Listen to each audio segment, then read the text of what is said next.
એક નગરમાં એક ચોર રહેતો હતો, જે નાની મોટી ચોરી કરી પોતાનું ગુજરાન ચલાવતો હતો. પરંતુ તેણે એક વખત એવો વિચાર કર્યો કે આવી નાની મોટી ચોરી ક્યાં સુધી કરીશ, એક વખત મોટી ચોરી કરી લાવ. જેથી તેણે રાજમહેલમાં ચોરી કરવાનું વિચાર્યું. તે રાજમહેલમાં ચોરી કરવા પહોંચી ગયો. પરંતુ તે રાજમહેલમાં પહોંચ્યો તો ત્યાં ઘણા ચોકીદાર પહેરેદારી કરી રહ્યા હતા. તેને લાગ્યું કે અહીંયા તો ઘણા ચોકીદાર ચોકી કરી રહ્યા છે, તો અહીંયા ચોરી કરવી એટલે મોતને આમંત્રણ આપવા જેવું છે. એવું વિચારી ચોર ઘરે પાછો જવા નીકળ્યો. તેને મનમાં એવું વિચાર્યું કે જો અહીં આવી ગયો છું તો જે હાથમાં આવ્યું તે કાંઈક અહીંથી લેતો જાવ, જેથી મારો ફેરો અસફળ ન જાય. તેણે વિચાર્યું કે રાજા એમના કપડાં ઉતારીને સૂતા હશે, તેમના કપડાં પહેરીને હું રાજમહેલમાં ચોરી કરીને ચાલ્યો જાવ. રાજાના કપડાં પહેરવાથી બધાને એમ લાગશે કે રાજા છે. અને જેવો તે રાજમહેલમાં પહોંચ્યો અને તેણે પડદો ઊંચો કરીને જોયું તો રાણી અર્ધનગ્ન અવસ્થામાં સૂતા હતા. તે જોઈ ચોર તો હક્કાબક્કા રહી ગયો. ચોર થોડો નજીક આવીને અટકી ગયો, કારણ કે ચોરનો હાથ એક ઘડાને અડી જતા ઘડો નીચે પડ્યો. ઘડો પડવાના અવાજથી રાણી જાગી ગયા. રાણી તલવાર લઈને ત્યાં પહોંચી ગયા અને ચોરની ગરદન ઉપર તલવાર રાખીને કહ્યું, સાચું બોલ, કોણ છે તું અને અત્યારના સમયમાં અહીં શું કરે છે?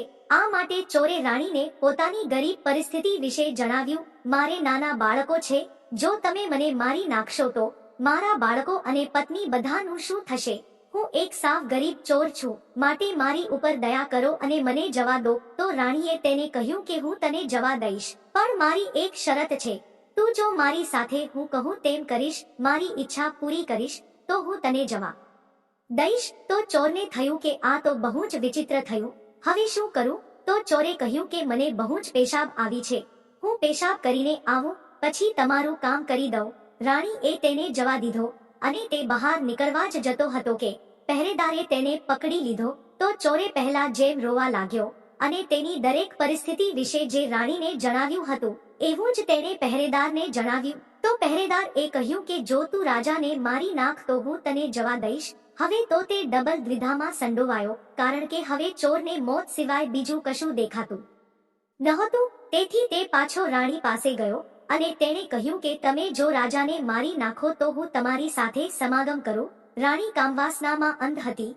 જેમ કાગડાને રાતમાં દેખાતું નથી અને ઘુવડને દિવસમાં નથી દેખાતું, તેમ કામવાસનામાં માણસને કાંઈ પણ દેખાતું નથી. તેથી તેણે રાજાને તલવાર ઝાટકેથી રાજાને મારી નાખ્યા અને રાજાને એટલું બધું નીકળ્યું કે રાણી તે લોહી જોઈ શકી નહીં અને એ બેભાન થઈ ગઈ. હવે આ તકનો લાભ ચોર ત્યાંથી ભાગી નીકળ્યો. હવે સવારમાં આખા નગરમાં સનસની મચી ગઈ કે રાજાને મારી નાખ્યા.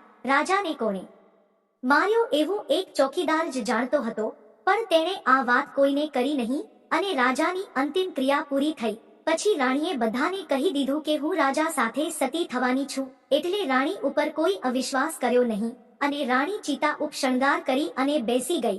હવે ગામના માણસો એક લાકડું આ ચિતા પર મૂકીને જતા હતા. હવે આ પહેરેદાર પણ ત્યાં ગયો અને તેણે રાણીને કાનમાં કહ્યું કે મહારાણી, તમે તો સતી થઈ જશો, પણ એટલું તો બતાવો કે આ મહારાજાને તમે માર્યા હતા કે ચોરે? રાણીને ખબર પડી ગઈ કે આ વાતની પહેરેદારને ખબર છે. તેણે પહેરેદારને કહ્યું કે રાજાને ન તો મેં માર્યા છે કે ન તો ચોરે, પરંતુ તારે એ જાણવું હોય તો નગરની ઉત્તર દિશામાં ચાલ્યો જા. ત્યાં એક ડોશીમાં રહે છે અને એનું રહસ્ય તે તને જણાવશે. હવે તે પહેરેદાર સવાર પડતા જ તે ઉત્તર દિશામાં ડોશીમાં એક ઝૂંપડી બાંધીને રહેતા હતા ત્યાં પહોંચી ગયો અને ડોશીમાને કહ્યું, કહે ડોશીમાં, હું એ જાણવા આવ્યો છું કે રાજાનું મોત કેવી રીતે થયું અને રાજાને કોણે માર્યા છે.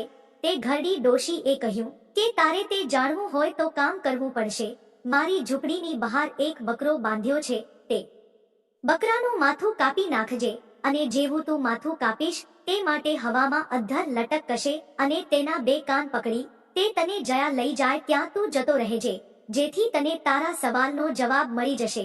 હવે પહેરેદારે જેવું ઘરડી ડોશીએ કહ્યું એવું જ કર્યું. તેણે બકરાના કાન પકડ્યા અને બકરો ઉડવા લાગ્યો અને તેણે પહેરેદારને એક જંગલમાં લાવીને મૂકી દીધો. હવે તે પહેરેદારને થયું કે અહીં તો કોઈ નથી. તેની સામે એક ગુફા હતી. ત્યાં ઊભા રહીને તે વિચારતો હતો કે એ ગુફા એક રાક્ષસની હતી. અંધારું થઈ ગયું હતું. રાક્ષસ ભોજન ગોતવા માટે ગયો હતો અને તેની દીકરી તે ગુફામાં મોજૂદ હતી. તેણે મનુષ્યની ગંધ આવી એટલે તે બહાર આવી. તેણે બહાર આવી જોયું તો એક યુવાન માણસ ઊભો હતો. તો તેણે વિચાર્યું કે હું આને ખાઈ જઈશ તો આ એક જ વખતનું મારું ભોજન થશે, પરંતુ હું આને લઈને એની સાથે મોજ મસ્તી અને આનંદ માણીશ.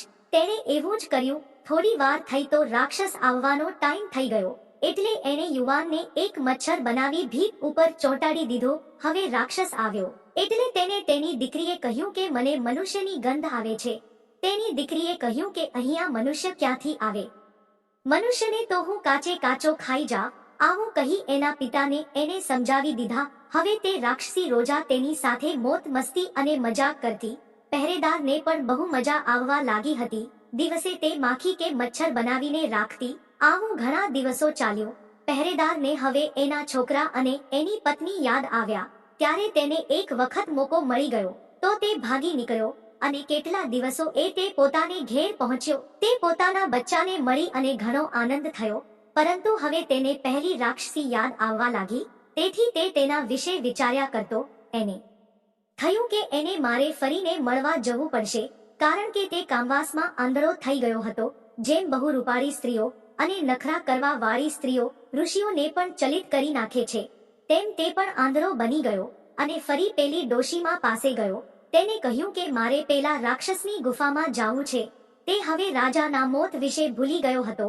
તેથી તે ડોશીમાએ કહ્યું કે હવે મારી પાસે બકરો નથી, પરંતુ તારે એક કામ કરવું પડશે.